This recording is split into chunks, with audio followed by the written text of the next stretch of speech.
So what I'm watching at the moment is Fireside Insights from the Monroe team in North America on the future of batteries.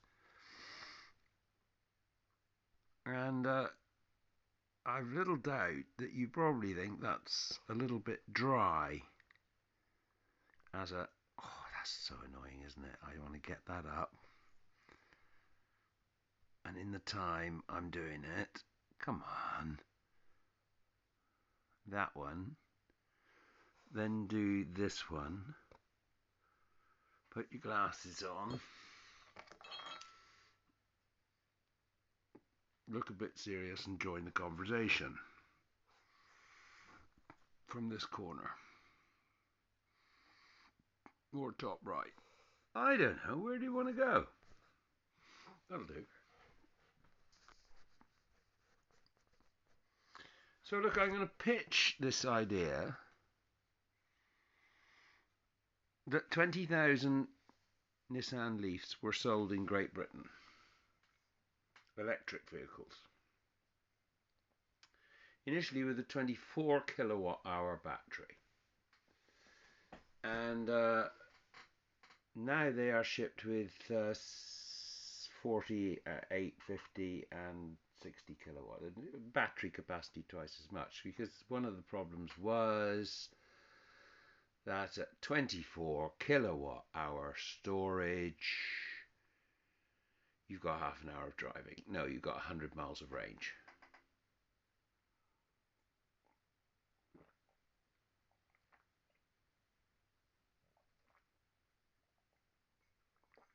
Miles of range.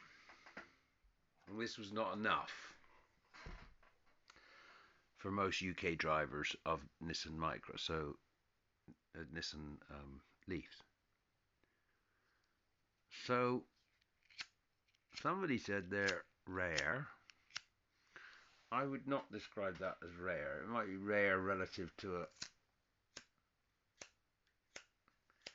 ICE engine of the same thing, size and whatever. What we consider rare is a bargain. I do want to get to the point of this. 24 kilowatt hours at 90 volts, I think. Take the 90 and divide it in half and you get 45. It's probably a 14S pack rather than a 15S pack. And we have got 15S packs and 16S packs, I think. Now, I wouldn't be banging on about this unless there was a bargain at the end of it, and this is where it comes.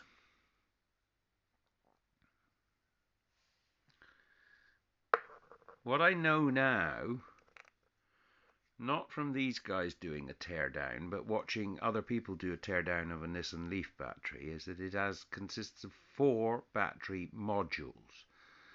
They are not identical. They're all batteries, and they are inclusive as a pack of a BMS. And presumably, if you plug in the right stuff, you can read that pack's performance on the app.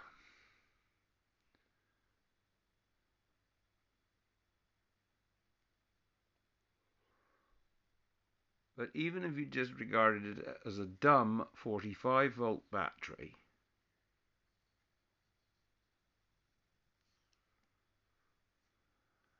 let me get this right.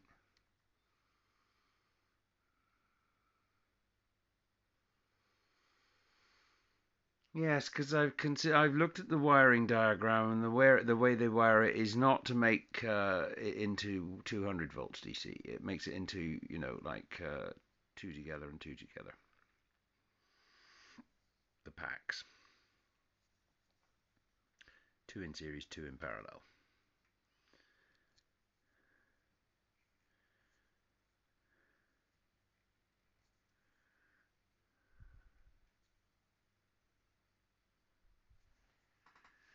It might be that they, even within the packs, don't have the same number of cells in each pack, and that would be interesting if that is the case, because that's exactly the situation that I'm dealing with already.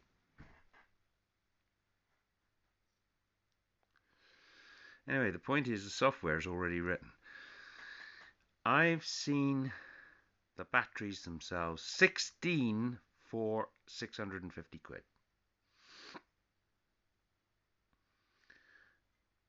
So the 24 kilowatt hours refers to 4 of those units working is 24. They're each 6 kilowatt hours if you want to look at it like that. They may not each be 6, but together they make 4 make 24. So if you're getting 16, you're getting 100 kilowatt hours of storage. Well, we've only got 20 at the moment.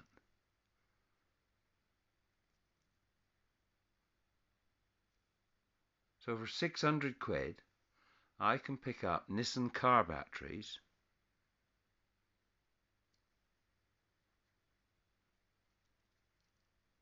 and I can take our storage from what we spent best part of 3,500 in the area, I think. I mean, bless you for paying it on batteries. Now, my proposition is that using these car batteries from Nissan Leafs, we can take that to having 3 days storage ahead of ourselves. 4 days storage ahead of ourselves. I think it would be transformative. I mean, I'm willing to weigh in the lead tomorrow. The lead acid. Chuck that to it. I think I can afford £600 now if I really pulled my socks up.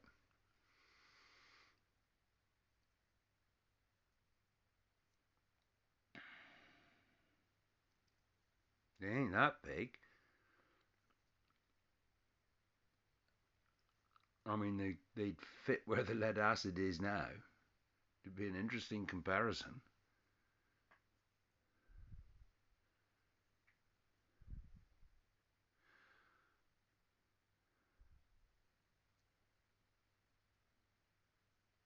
I'm sort of tempted to house them outside or away from.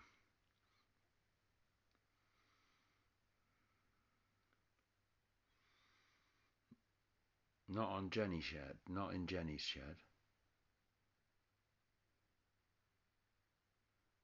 Don't know.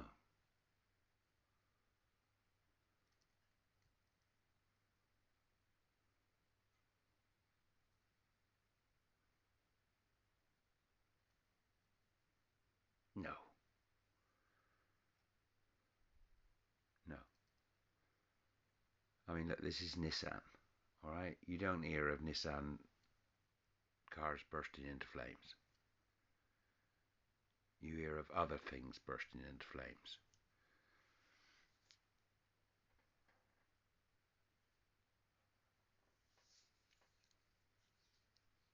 Besides, containerizing it, that's the point. That was the point. Containerizing it. Now, if you've got a Nissan Leaf,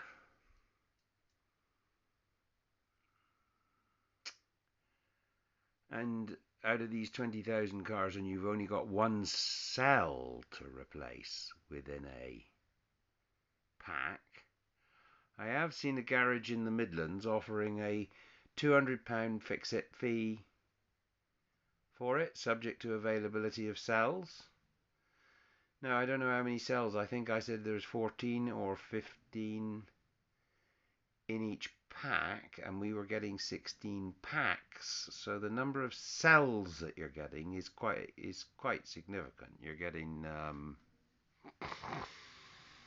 oh God, why can't I do the maths quickly in my head? Because it's such a good deal that I'm doing it each time deliberately, time and time again, to check my figures.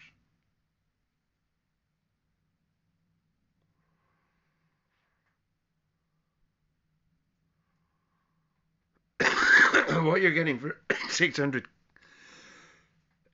what you're getting for 600 quid is the battery bit, not the wiring harness, not the software interface, not the cabling, none of that. You're getting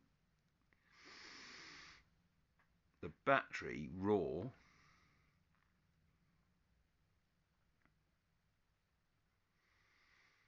from four cars. Stripped right down. You aren't getting the shell casing that the batteries sit in. You got nothing to house it. You know, they're rack. They're you could rack mount them. My point is that their stock for repairing leaf cells, which, if people love their leaves as much as they will need to be done dozens and dozens and dozens of times. So someone who's got a stock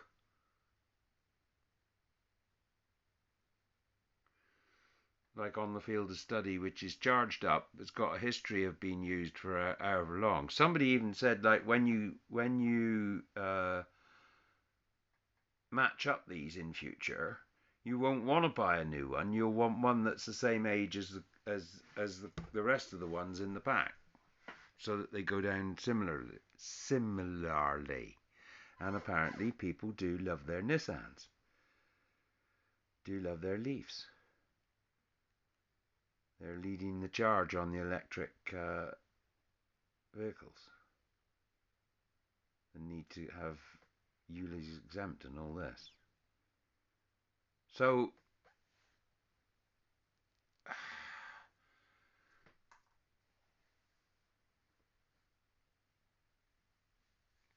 and I've seen at least a couple of adverts where there's people breaking apart Nissan cars.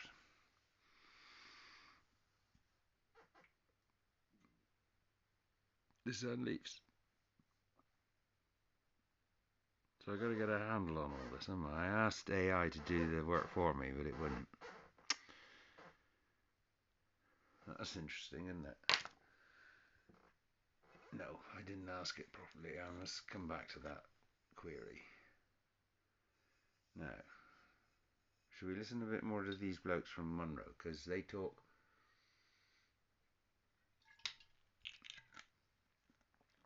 consulting design engineers. Fuck. So far as I can make out, they're a group of North American automotive engineers who are reverse engineering the world's they're reverse engineering the world's EV market. No, offerings from loads of different companies. It's kind of like, well, let's listen to them for a minute. Top surface. So if you're not a battery cell manufacturer and you're integrating the cells into modules or packs, then choosing a cell that is conducive to that sort of operation, single-sided, so you don't have to flip the thing over. But that does lead to you need enough surface area on the can to do that operation as well. So, which the 4680s have a broad negative on the top of that can.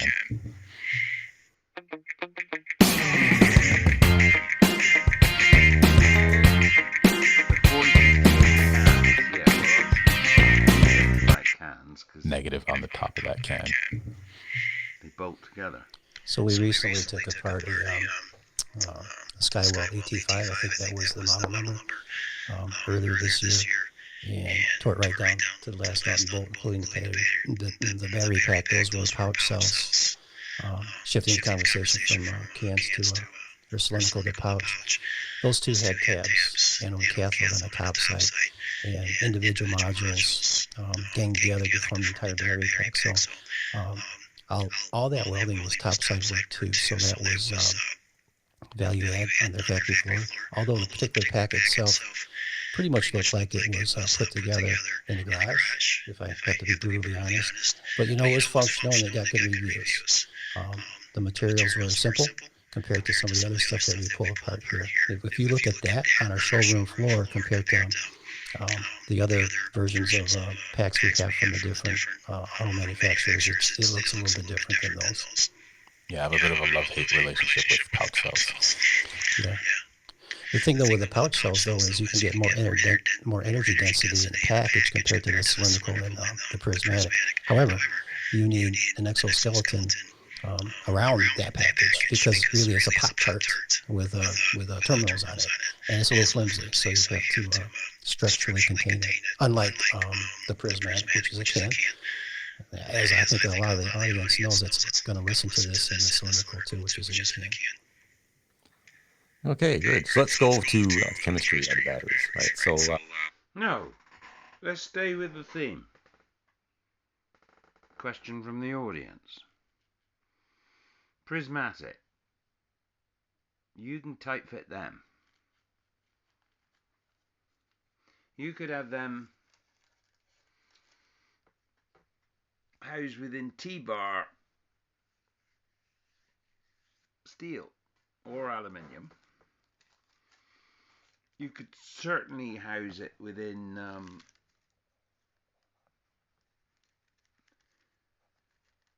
a structural panel.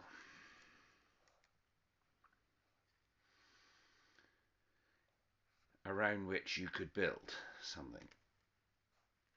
I'm not suggesting you build a car around it, am I? That's for automotive people to do. The point is, let's just assume a market size for £100 to fit a single cell. Now, you see, I wouldn't want to do that job for £100. I think that job would be a nightmare job. If you said for £100, would I like to put together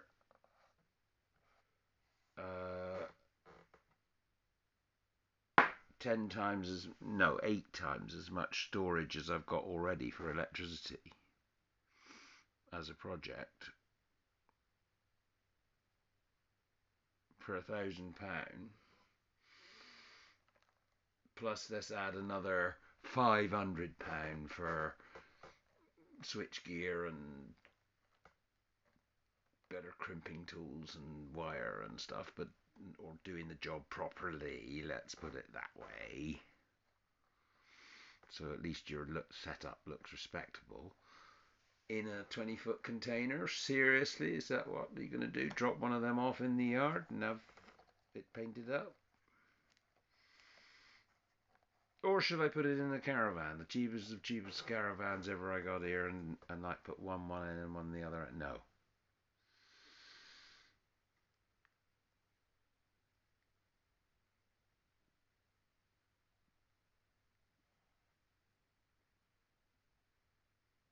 They got to go through a test routine before they can be put into the final product.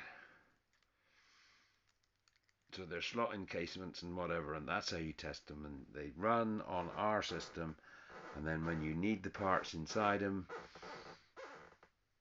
or they're showing signs of failure themselves, you take them out, you take out the ones that are still working.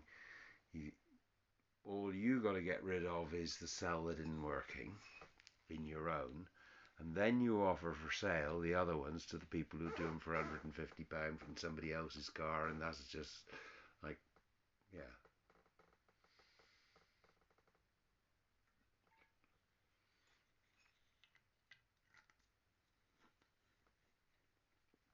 Now they're advertising that as a service on eBay. If it is a service on eBay, it would fit nicely with any UK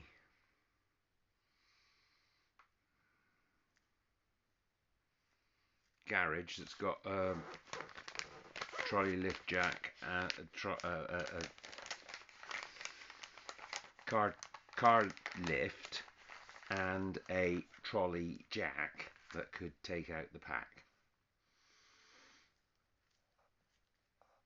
It's half our job to drop it off the car. It's an hour to disassemble it. I see it. There's 80 quid gone.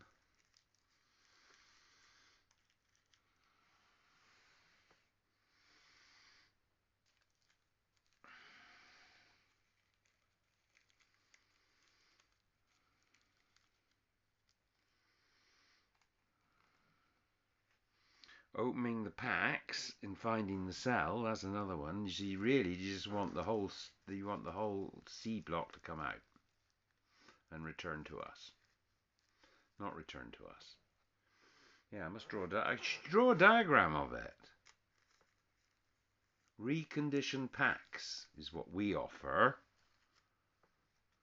right? All you have to do is have the scissor jacks and the car up on the ramp, hour to take it off, hour to put it on the floor, hour to fit the pack, disassemble the pack, fit the new pack, plug in, screw it back together, push it into the car, switch on, test. God, bloody hell, you're really going to do that for 190 quid? I reckon there's more money to be made there than 190 quid on a £6,000 car. I'm sorry your battery has failed, but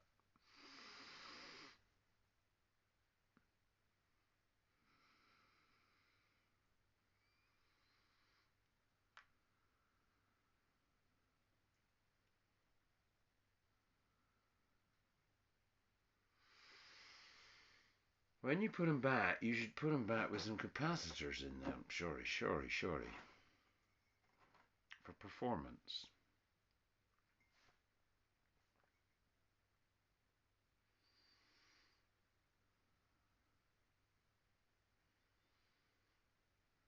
That's the upgrade that you'd make money on, surely.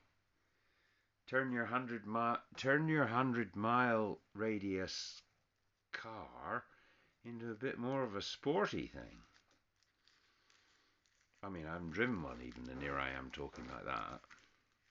I'm going to drive one next week, I think.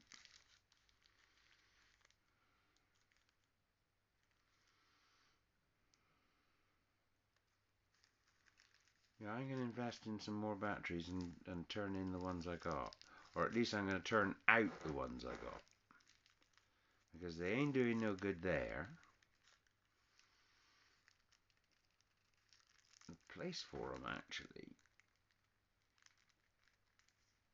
is in the back of the Jenny shed, where they'd deaden the noise, would they? Is it worth moving them all that way round there and putting them in there? Cool, that's a bit of serious fucking movement, isn't it? You want to keep lead like that?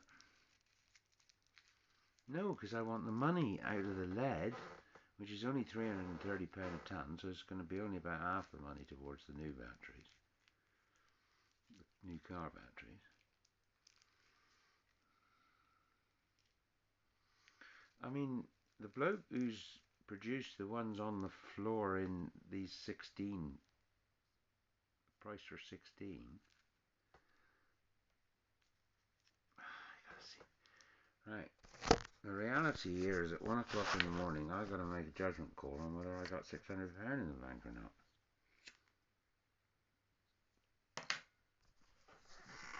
Buy it now?